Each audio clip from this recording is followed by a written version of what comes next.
Now, Nigeria may have a lot of fish, but it is often without adequate electricity. Power outages are so common there that people living in poor neighborhoods have to turn to alternative sources of light. VOA's Paul Ndiho reports. Many Nigerian homes and businesses are forced to rely on generators for electricity because of the lengthy and frequent power cuts in the oil-rich country. I cannot afford the fuel to power my generator because of money. And we are not everybody are not equal. Some areas in Lagos go for several days without electricity, and millions of people cannot afford generators. So they use kerosene lamps, candles, and a rather novel new invention: torches made of discarded computer disks, strips of wires, and wood. The torches cost about $2, depending on the configuration. Users say the 3-battery kind lasts for a month, cheaper than a kerosene lamp. High school student Sulitem Abibat says she uses the torch to study at night. Her mother uses 2 more while cooking. Many blame power shortages for slowing down the country's economic growth. Nigeria is the world's 8th top oil exporter, but is grappling with its worst electricity crisis in decades.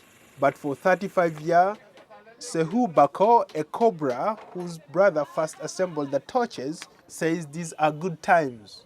Bako makes and sells an average of 10 torches per day.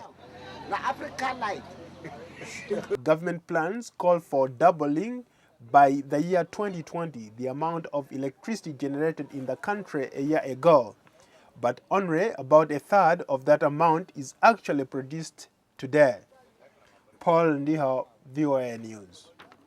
Now, Paul decided to take his story a little bit step further and to actually try to see if he could make one of these cheap torches. Let's see what he came up with. This is a quick demonstration on how to make cheaper lighting. For those of you who are going through this crisis, maybe this can help you save some money on how to make cheap light. Okay, what we need is just basic things. We need a flashlight, we need a disc or a CD, we need a wire, and we need some tape. The other thing that we need is we need a bulb, a light bulb, and batteries, of course. You can't produce cheap lighting without batteries, so we're going to need 2 batteries just for the purposes of this demonstration. These are 2 batteries, and this is a cable. This is going to be my negative side, and this is the positive side. For it to work, the whole circuit has to be complete, and what you need basically is you need you need to use this tape. So we're going to get this tape, tape it on the negative side over here, such that it can hold it in one place. So that's done. So we're gonna need another tape to hold this.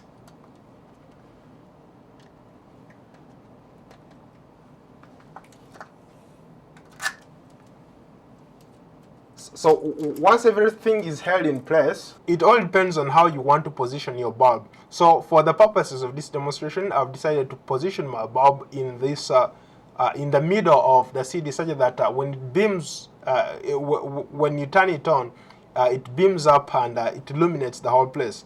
We are ready to make our first lighting. As you can see, it just took us just a couple minutes. This lighting here is actually cheaper than a kerosene lamp or a candle, because with this one, all you need is just 2 batteries. You keep on replacing batteries. 1 bulb can last you up to a month. I was inspired by a young man in Nigeria who just does this for a living, to generate a cheap lighting for his folks back in Lagos. His last name is Bako. So Bako, if you're watching, maybe you can help millions and millions to generate their own source of light. It's cheap, it's simple, it's really good stuff. So anybody can do it. This whole thing illuminates the place. Instead of using a kerosene lamp or a candle, you can just use this. It will generate enough light for you to even to read or to do other things in the house. Some people even use it for cooking. So this is it. This is it. All it takes, it's just simple basic steps. Well, we actually have the innovator Paul Ndiho with us in the studio today. That's quite innovative, Paul. Yeah, thanks for having me, Ndimiyake. Sure. So now, assuming that all these products you mentioned to make the torch are easily and cheaply accessible in Africa, do you see extensive usage of this new technology? Absolutely. Of course, people have been looking for alternative. The fact that a lot of people go through these power shortages, they don't know what to do. The power shortage has become like a syndrome, like a disease in Africa. So people are always looking for alternatives, and so they have resorted to these cheap means of making their own. You can talk about Nigeria, you can talk about Uganda, you can talk about Zimbabwe, Zambia, South Africa. All these countries have have a power crisis right now. You actually mentioned also the environmental benefits of this particular new system you came up with. Yeah, that's a good question, and Miyake. The thing is, this light, this kind of lighting is really cheap to make, and first of all, it's environmentally friendly. It doesn't burn. When you use a candle or a generator, it burns or it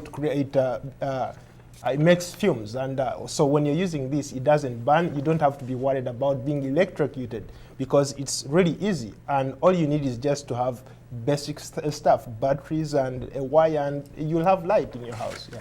Well, thank you so much, Paul.